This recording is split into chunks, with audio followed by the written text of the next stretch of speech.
Okay, everybody, welcome to Caesarea National Park. The first thing you'll notice when you come here is, yes, you have to pay to get in. Now, I've parked the car at the southern parking lot, and there it is, and there's my Mercedes van. Probably there won't be space there, so what you'll want to do is park, and by the way, you're following the signs that says to the Roman Theater, not the port, to the Roman Theater. Now, immediately on your left, you'll come to this table with this wonderful map of ancient Caesarea. Now, as you look at the map, you're going to notice that there are parts in red, and then there are parts that are outlined. Why the Parks Authority did this, I have no idea. But if you look at the larger red part, those are the Crusader walls. And the other smaller parts are essentially Roman and Christian Roman, which we call Byzantines. So it's a nice idea to read around what's on the map here. Of course, when I'm there, I'll explain it to you. And of course, from here, it's a short walk to the bathroom. Careful, guys, this is the ladies' entrance. Okay, we've walked from the restroom. We're going to go to the entrance to the theater.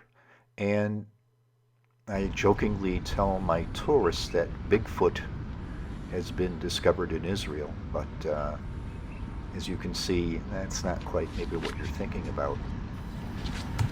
Okay, so right now what we're doing is we're walking around the theater. Now remember, it's a theater, not an amphitheater. We have both at Caesarea. I'll talk about the amphitheater when we get to it. So what we're doing is we're going to go into the main entrance of the theater. Now, as we walk in, we see this part of a wall as we walk in. We see a walkway called an ambulatory, and then we enter what's called a vomitoria. That lovely name is just another name for an entrance or an exit, depending on your politics. And here we are at the theater. Of course, now the Parks Authority is doing some work fixing up the back of the theater, something called the Scanifrons. And you can see it's just full of people. Now, the inside of the theater, which we see here, is only two tiers. There was a third tier in this theater. The center where I'm standing now is called the orchestra, and the theater held about 4,000 to 5,000 people in its time. We hear the workers there, all this construction littering the spot. Now what you'll see on the side of the walls is the remains of the original plaster that covered these walls. They were plastered and they were painted. So as we walk further up, you'll see the remains of pigments. Here you can see some red pigment on the plaster there. And we're going to exit the theater at ground level. Now, we've walked all the way downstairs. We're exiting the theater.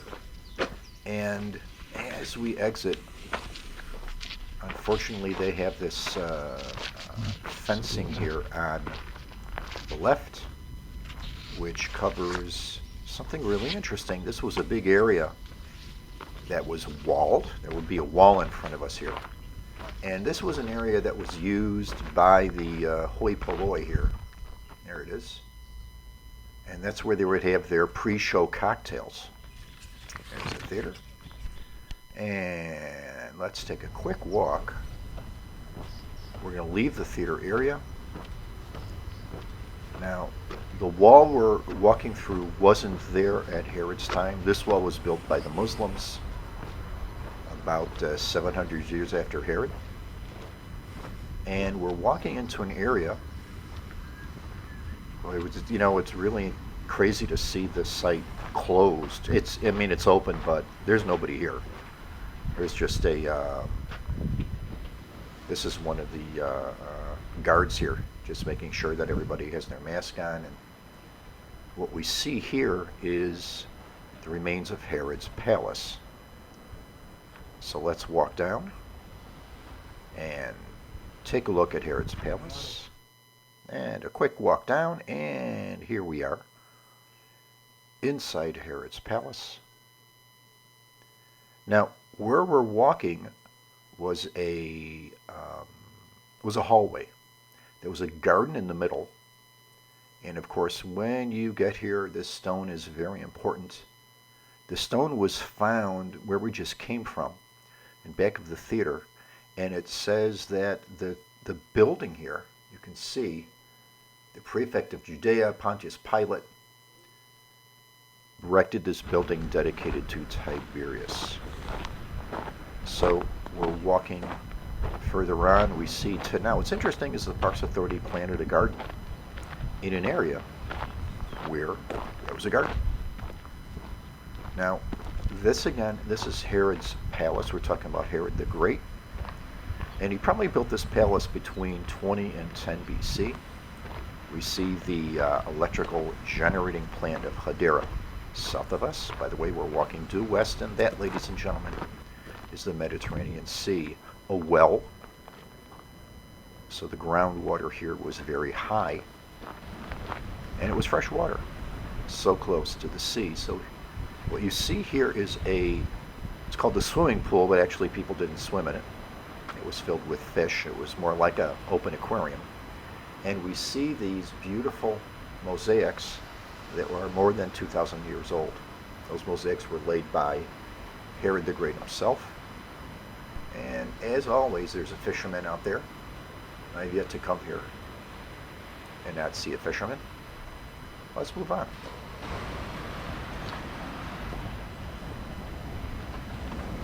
Now, as we walk a little north, what comes into view is a beautiful beach, but more importantly is this side room. This side room will be used to try a fellow named Paul of Tarsus. That's right. Paul was, remember, under house arrest in Caesarea, and you can actually stand in the place right there. This is where Paul will be tried by the Roman procurator, the Roman governor Festus. Not a lot of places you can stand and read the Bible, and that's where it happened. Well, let's continue on. A quick walk through. Now, this is the entrance to Herod's palace, and it's called a praetorium. Why is it a praetorium? Because the praetors, the secret service, the bodyguards of the king, bunked here. So if you wanted to go see Herod, wherever he was in any of his palaces, you had to get to these guys first. So here's the praetorium, looking through, and one of my favorite places. Okay, for those of you who know me a little bit, this is one of my favorite spots. And of course, here I am. If you can look, you see I'm sitting on a privy. Of course, this was built much later than the amphitheater, which we see here.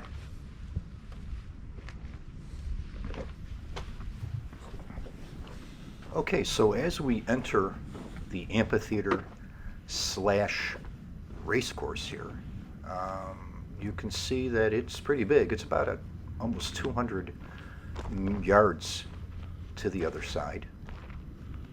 These are what's left over of the grandstands. We're walking on sand, and sand in Latin is arena, hence the name arena. And it's sand because there were gladiatorial contests here, and sand was very good for absorbing the blood. Another look at the stands here. Really a beautiful day. It's rather, again, it's just really crazy for me to be walking through here only with my wife, who's right up there trying to stay out of the frame again. The stairway there led up to the imperial box. That's where Herod himself would have been sitting, and getting a good look at the sand here. Let's take a quick walk up to the beach. Now the beach here is really, really pretty. Very, very beautiful sight. When you're with me on my tour, usually I give a few minutes to take your shoes and socks off and play in the water there a little bit.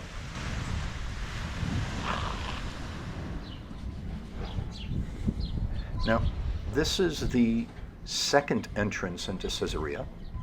You can walk back from the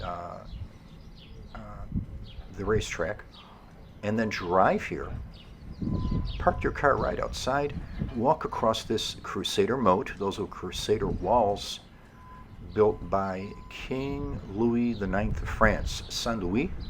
He came here to spearhead the Fifth Crusade, and that's a portcullis there, that little window, that opening we see there. That's what the Crusader Knights would use to sneak out. So we're going to walk in the entrance, and notice we take a 90-degree turn when we enter this gatehouse. This was the main gatehouse during the Crusader period, and when you look up, you see these beautiful Crusader groined vaults. That's what they're called, groined vaults. And this is one of the best example of Crusader architecture, except of course for Akko. We'll be doing a virtual tour of Akko later in the year. What you're looking at here is called a corbel, and that is the bottom of the arch that is wedged in the wall with a big stone, knowing that when you see a corbel, you know you're in a Crusader structure. Remember, the Crusaders ruled the Holy Land for almost 200 years, from about 1100 AD to 1300 AD. So let's take a quick walk to, of course, when you're at an entrance, you have a restroom over there on your right, and here they have rebuilt a Roman reflecting pool that would have had statues. Just a beautiful, pretty place. This, of course, would have been during the late Roman period. Again, restrooms. Every national park, usually at the entrance, there are restrooms, and they're usually very, very clean, easily up to American and Western standards. Now, this is a closed restaurant. It's the only kosher restaurant here. 5 restaurants here in Caesarea. And, of course, one of the better ones here coming up is the ice cream shop.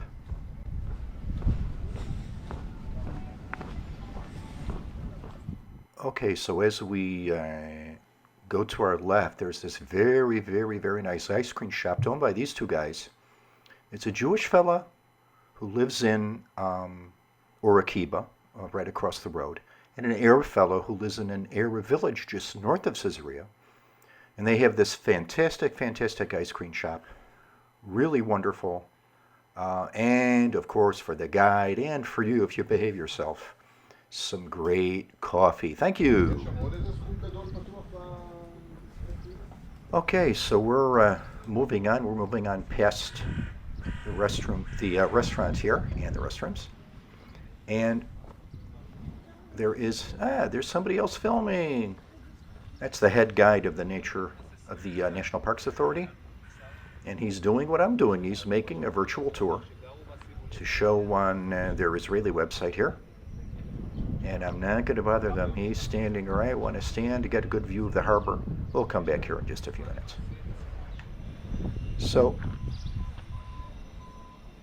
this little shopping area here, which is all closed, a fantastic art gallery, the only place where I would buy ancient coins in all of Israel, from my friend Nissim here. He's actually pretty honest as these fellas can be. And let's take a quick walk to the visitor center. Okay, so the visitor center is actually the VIP port. Wherever you see grass here, this lawn, this all would have been water. It's been silted in, filled in through the tens of centuries that have passed since this was built. Remember, This was finished 10 BC by Herod the Great, and it was the second largest port in the Roman world. So here we have a mosaic that was just recently uncovered. And the visitor center here is built inside a Rhodian, a 2,000-year-old warehouse. And of course, it's closed today. They have these ladies out here. Said, is it open? No, no, no. We're just here telling you can't come in. Very, very. Okay. I think what they're doing is just letting these ladies get some work. And waiting maybe. Hi to you too. Okay. Okay. Here I am. It's they've opened up the national parks, which I'm sure I told you in the intro. And this is actually a very good chance for the Parks Authority to do some serious work on resurrecting this place. Here we are at the Crusader gate, and we're just about to finish our tour.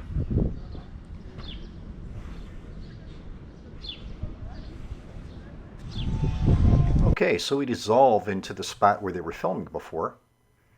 And here is Caesarea's harbor. You can see it was pretty big. That wall you see out there in the water is only about a third of how big it was in Herod's day. There was a breakwater, the quay, that stretched out about half a mile, 800 yards. And the music you hear, I hope I'm not going to be breaking any... I hope that music there, I'm going to try to speak over it so that they can't hear it. I'm not going to be breaking any of copyright violations on the video. GoPro, but stop recording. There we go. GoPro, stop recording. And here we are. We've driven about 2-3 minutes north, parked our car, and gotten to the aqueduct. Now, this is outside the national park. One really great thing about visiting Caesarea is free parking, and there's usually plenty of places to park your car. Beaches have not yet opened. This is actually a beach of Caesarea itself and Orekiba, the Jewish development town, which is just east of Caesarea itself. The Roman aqueduct is 1,900 years old, and actually there's two of them. Apparently both were built by the Roman 10th Legion Fretensis, that means the Brotherhood, that were permanently stationed in the Roman province of Judea, and later in Syria. So this is the original aqueduct here, and then if you look seaside, whoop, there's another one. They just slapped right next to it, doubling the amount of water that the Romans were bringing from springs about 10, 11 miles away at the base of the Carmel Mountains to the city of Caesarea itself. So you have this beautiful beach. If you're by yourself, you can go to the beach. Of course, hopefully you'll be with me. And usually I just give people time to go to the beach here to look and just get a great view. So let's go to the other side of the aqueduct. There we are. And what you're going to want to do is just get up here, get between some of those arches, and take some pictures.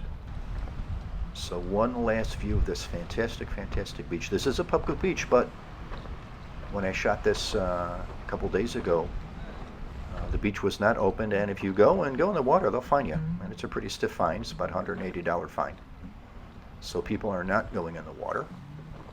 But this, again, is the famous Roman aqueduct at Caesarea. So we're going to walk through the arch here. And there's my car parked out there. Okay, so that's the end of our tour. I hope you enjoyed it. And for those of you who will sign on to my Patreon site, there's something a little extra. So everybody, bye-bye. from Caesarea National Park, Israel.